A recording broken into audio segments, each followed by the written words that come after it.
Steve, I'm going to say it again, it's consistency that we need to talk about. But this time, that's the other way around, because after a frustrating weekend, a couple of days later, boy, did the players play well. That was just such a great performance and a great result. Yeah, I guess it all starts with a result, and to get a win is fantastic. To get a clean sheet is fantastic. We said off camera, and I do sound like a broken record sometimes, but it is fine margins. And last night, we probably deserved something to go our way. And that doesn't mean it was lucky, by the way, because there was some tremendous performances. And Snodland, if I'm honest, probably had more chances, ironically, than Punjab did on Saturday. So you just kind of see how tight these football games can be. Yeah, I think you mentioned before, it's almost the little gains we get and those little instances. The penalty, for instance, on last night, if that had gone in, we'd all have gone, oh, another great performance, but we've lost. Yeah. It's that little tiny bit of margin, because everybody had stepped up from that weekend. There were some really good performances, but you could argue, well, there wasn't that much difference in the second half, other than they'd stepped up, and we've got a chance.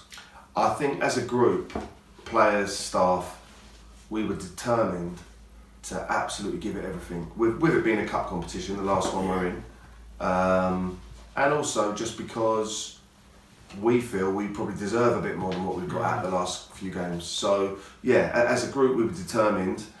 Getting in front obviously helps massively, because then you've got something to protect. And yeah, I guess you need a bit of luck. I guess you need a bit of quality. I guess you need your opponent to perhaps not be as clinical as they might like to be, and all those little things added up in our favour last night. Yeah, but I thought there was also a change of mindset. We came out so quick. I mean, yeah, we did start really well. And how did that come about? Because you've had the weekend, you've been able to chat with a couple of players, but you haven't done anything else. That had to be happening in the change room before the game almost. I was a little bit later than I wanted to arrive in, because there was an accident just in Tunbridge Wells actually.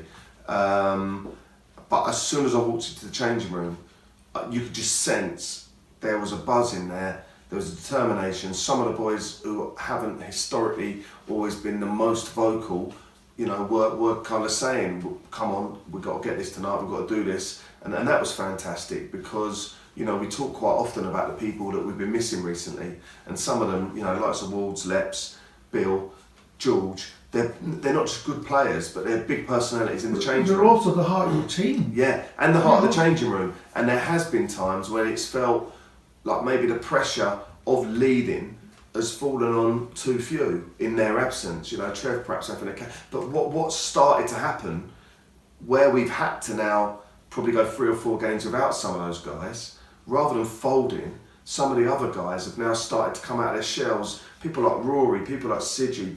Jim White is an experienced captain of Rustle anyway, but started to step up. Last night, I can clearly remember even Reg, Mo Alaka. Basically, people like Ash and Smithy who have come into the environment. It just seems like everybody, maybe out of frustration, maybe out of feeling a little bit like we haven't got what we deserve. That's a bit of a cop-out, but yeah, I just think everyone kind of had the mindset, it ain't happening again. Yeah. And I think you saw that in the performance. We started well, we got our nose in front, we dug in deep. Yeah. And we also managed to get him out, but we'll come to that. Because it was hard. What struck me, that was a whole team performance. Everybody gave it all, the whole team. And it's like, if you've got to pick up man of the match, and you've got Nathan, who's had a really good game, probably by far the best he's had. He saved a penalty and then a double save straight after. He's got kicked in the head and had to come up with a gash in his head. And he's not man of the match, because you could pick City's been brilliant. Harry was great. Festos, Reg. There were so many players who really stood up. Yeah, I think I'm always a bit unsure with man of the match, because I think unless someone has single-handedly won you a game you had no right to win, I always think it is a team game, and I think last night was the epitome of a team performance. Now Nath epitomised the whole team in as much as he quite literally put his body on the line. Well, you've got more Zabagny. Yes, yeah, again, possibly suffering from a little bit of concussion, to be quite frank, but yeah, refused to come off.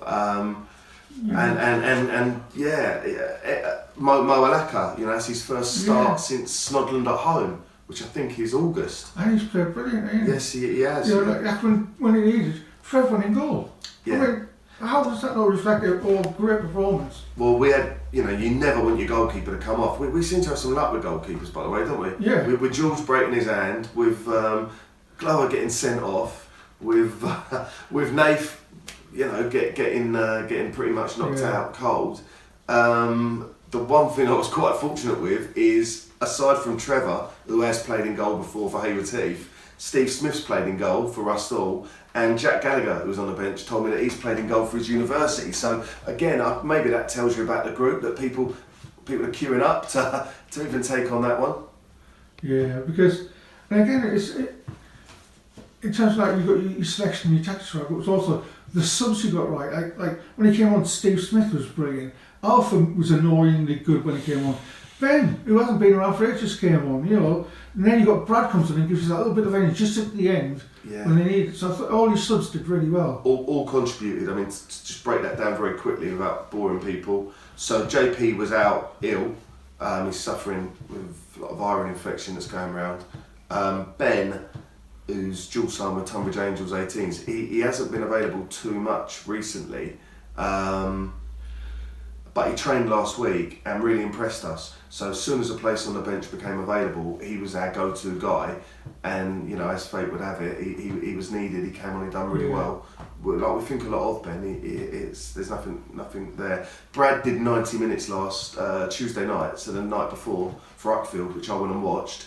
So my only concern with Brad was whether he had anything left in the legs, but he assured me he did, and he was desperate to be involved. So yeah, that's great. And we just felt Alpha just felt maybe, whereas Festos likes to come in off the left, which was probably, Festos was fantastic, by the way. He took his goal really well. He had another really good chance which he made, but just felt maybe Alpha running on the outside might give us a little bit of an outlet. He did that whole run towards the corner. He had that on his head. I'm going to go forward all the time and annoy them. Yeah, that was the main thing. It would be really tricky. Just to run at the space rather than run into the traffic. I just felt maybe it's a bit like Steve Smith when he came on, where he was just perfect what you needed at that time, wasn't he? Yeah, look, Steve obviously played a cameo against Glee.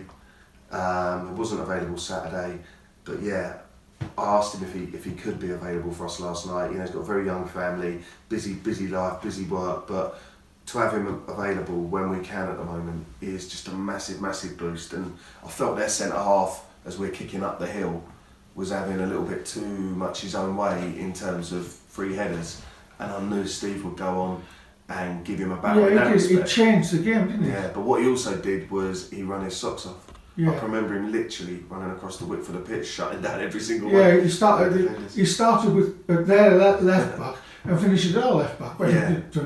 Yeah. So that kind of commitment, and again experience. Like I said to you, to have Ash and Smithy added to the group in terms of the presence and the leadership and the human qualities has really helped. It's been good. Yeah. So like I say, it's great work because now you get a break for like 10 days. Yeah. Which is, we won't comment on that, but it gives you a chance to recuperate, build on what you've just seen, and do a bit more training on it. So actually, not having a game almost helps in another way. Well, let's be honest, if we had a game Saturday, I'd say that Nathan would be very unlikely. Moza Badney possibly needs to get, we've said to him, you need to get that checked out. Mo Alaka possibly wouldn't be able to go again. I haven't had anyone else report injured today, but being it a Wednesday rather than a Tuesday, you've got 24 hours less recovery anyway. I think having that week off, it definitely means Walder, Luke Leppard, Billy will all be back in. Yeah, but the way the team's played... Back in contention. Yeah, because, Walder's our captain, but at the same time though, they've actually got to fight for their place after what we've done the last few years. Yeah, we want a strong squad. Look how how Harry's done the last few days. How are you going to then say you better than Harry? Because Harry's had a cracker. Harry and Rory, you know, they've been the whole team have been fantastic. It's just so hard to really distinguish too much in terms of individual performance, because I just think everyone's dug in and done their bit. And you know, Snodland were 9 games unbeaten before that. We've now kept clean sheets in this cup against Glebe and Snodland, probably 2 of the title favourites, and neither of them have, you know, put out a particularly weakened side. So we have got to take a lot of heart from both of those performances. And yeah, you know, it's. Well, I think it was similar because I've got to say Snodland, of course, were great. It's got a nice setup. Yeah. And the fans were chatting with us. We all having a bit of banter. But at the end, they all turned around and said, "Yeah, you did really well. You deserve that." And I don't think you can argue against that. Really, it sort of sums up everything when the opposition say, "Good, well done."